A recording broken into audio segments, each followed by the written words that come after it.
السلام علیکم، حدیث دل میں خوش آمدید۔ میں ہوں ڈاکٹر افتخار۔ دوستو، پچھلے ہفتے ہم نے آپ کے لیے جو ویڈیو پیش کی تھی وہ تھی قومی دولت کی جواب دہی۔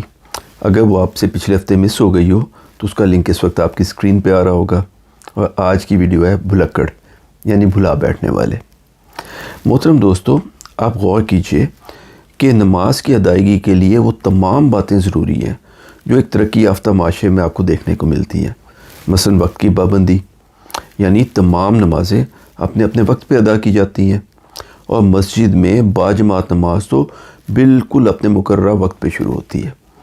اسی طریقے سے مسجد کی صفائی کا خاص خیال رکھا جاتا ہے، جوتے باہر اتارے جاتے ہیں، مسجد کے اندر تھوکنا یا کسی بھی اور طریقے سے گند مچانا بالکل منع ہے۔ اور صفائی کی انتہا تو یہ ہے کہ دن کی 5 نمازیں بغیر وضو کے ادا کی ہی نہیں جا سکتی۔ صفائی کا یہ معیار دراصل کسی بھی معاشرے میں صفائی کی بلند ترین روایت ہے۔ اور پھر نظم و ضبط کو دیکھیے، نماز میں امام صاحب آگے ہوتے ہیں، پھر حفظ مراتب سے تمام نمازی بالکل سیدھی صفیں باندھے ان کے پیچھے کھڑے ہوتے ہیں۔ امام صاحب کی ایک اللہ اکبر پر تمام نمازی رکوع میں چلے جاتے ہیں یا سجدے سے اٹھ کے بیٹھ جاتے ہیں۔ اچھا، نماز کے درمیان مکمل خاموشی ہوتی ہے کہ امام صاحب کی قرأت کے علاوہ ذرا سی بھی آواز سنائی نہیں دیتی۔ اور پھر نماز میں اللہ سے گاڑے گاڑے وعدے اور ان کو نبھانے کے لیے اللہ سے مدد کی دعائیاں دی جاتی ہیں۔ مثلاً ایاک نعبد و ایاک نستعین، کہ اے اللہ، ہم صرف آپ ہی کو اپنا مختار کل سمجھتے ہیں اور اسی لیے صرف آپ سے مدد مانگتے ہیں۔ اور اہدنا الصراط المستقیم،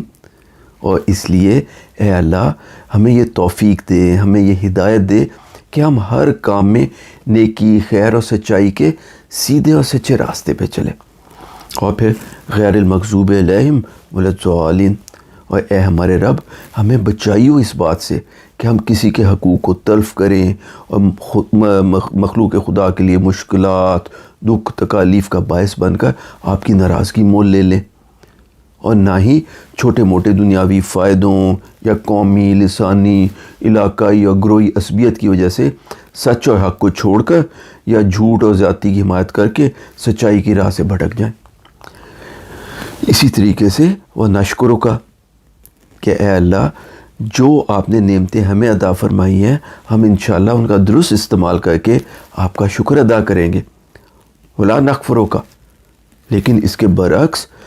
ہم ایسا نہیں کریں گے کہ رزق کو ضائع کریں یا خالی ڈبوں اور چھلکوں سے گند پھیلا کر، یا اگر اللہ نے گاڑی کی نعمت عطا کی ہے تو اسے باقی لوگوں کا راستہ روک کر یا اپنے مرتبے سے لوگوں کو دکھ پہنچا کر، اپنے وعدے توڑ کر، اپنے ذرا سے ذاتی مفاد کے لیے بڑے بڑے قومی نقصان کر کے اللہ کی ناشکری ہرگز نہ کریں گے۔ اور اسی طریقے سے وَنَخْلَعُ وَنَتْرُكُ مَن يَفْجُرُكَ، یعنی ہم ہر اس شخص سے جس کو کہ ہم جانتے ہیں کہ وہ فاسق و فاجر ہے،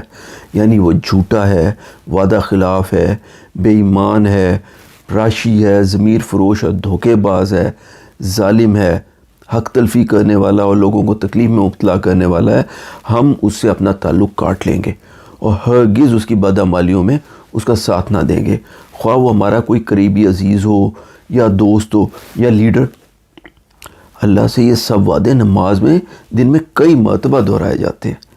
لیکن مسجد سے نکلتے ہی یہ سب کچھ ایسے ایک لہجے میں درہم برہم ہو جاتا ہے۔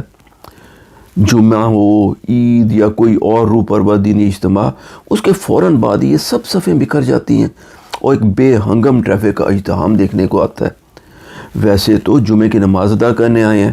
لیکن باقی لوگوں کی تکلیف کا خیال کیے بغیر بے ترتیب پارکنگ کر کے ہر آنے جانے والے کے لیے تکلیف کا باعث بن جاتے ہیں۔ یہ کیسی نماز ہے؟ اور نماز کے فوراً بعد ہی مارکیٹوں میں کاروبار کے نام پر جھوٹ، دھوکہ، ملاوٹ، ذخیرہ اندوزی اور وعدہ خلافی شروع ہو جاتی ہے، اور دفتروں میں لمبی لمبی داڑیوں کے عین نیچے رشوتوں کا بازار گرم ہو جاتا ہے۔ خلق خدا کو ذلیل اور تنگ کرنے میں ایک دوسرے سے بازی لینے کی کوشش جاری ہوتی ہے، اور اپنے چھوٹے سے مفاد کے لیے بڑے بڑے قومی مفاد جو ہے ان کو قربان کر دیا جاتا ہے، اور وقت کی پابندی تو ویسے ہی گئی باڑ میں۔ حالانکہ دوستو، اللہ کا تو یہ وعدہ ہے کہ ان الصلاۃ تنہی عن الفحشاء والمنکر، یعنی کہ بے شک نماز فحاشی، برائی اور خرابی کی تمام باتوں سے بچاتی ہے۔ کیا اللہ کا یہ وعدہ دوستو نعوذ باللہ جھوٹا ہے؟ یا پھر ہماری نمازیں باطل اور ڈھونگ اور دکھاوا ہے، اور اسی لیے ہمارے اندر کوئی مثبت تبدیلی لے کر نہیں آ رہی، اور معاشرہ دن بدن اخلاقی پستیوں میں ڈوبتا چلا جا رہا ہے؟ محترم دوستو، مجھے اچھی طرح یاد ہے کہ بچپن میں ہماری قاری صاحب ہمیں کہا کرتے تھے کہ بیٹا نماز تو اللہ کی طرف سے نافذ کردہ ایک مشق ہے، ایک ایکسرسائز ہے، ایک وعدہ اور ایک یاد دہانی ہے کہ ہم اپنی زندگی کیسے گزاریں گے، اور اصل نماز تو شروع ہی تب ہوتی ہے جب نماز ختم ہوتی ہے، کیونکہ نماز کی روح تو یہ ہے کہ جب ہم نماز کی مشق و ایکسرسائز مکمل کر کے اور اللہ کے ساتھ وعدوں کی تازہ تازہ تجدید کر کے مسجد سے نکلتے ہیں، تو پھر سڑک پر، دفتروں میں، گھروں میں، اپنے تعلیمی اداروں میں، زراعت اور کاروبار میں وقت کی پابندی، ایفائے عہد، صفائی اور ایمانداری، نظم و ضبط، ایثار اور قربانی، انسانی ہمدردی، صلہ رحمی، سچائی کی حمایت اور جھوٹ اور زیادتی کی مخالفت کا عملی ثبوت دے۔ دیکھیں، اگر ایسا نہیں ہو رہا تو یقین کیجئے کہ ہم وہ نمازی ہیں جو نماز کی رسم یعنی ریچول تو ادا کرتے ہیں، لیکن اس کی اصل روح اور اس کے مقصد کو بھلا بیٹھے ہیں، یعنی کہ ہم بھلکڑ ہیں، ہم بھلکڑ نمازی ہیں۔ اور کیا آپ جانتے ہیں کہ رب تعالیٰ نے ایسے بھلکڑ نمازیوں کے لیے کیا فیصلہ صادر فرمایا؟ رب تعالیٰ سورۃ ماؤن میں یہ فرماتے ہیں کہ فویل للمصلین الذین هم عن صلاتهم ساہون، یعنی تباہی ہے ان نمازیوں کے لیے جو اپنی نمازوں کو بھلا بیٹھے ہیں۔ مجھے معلوم ہے کہ بہت سی جگہوں پر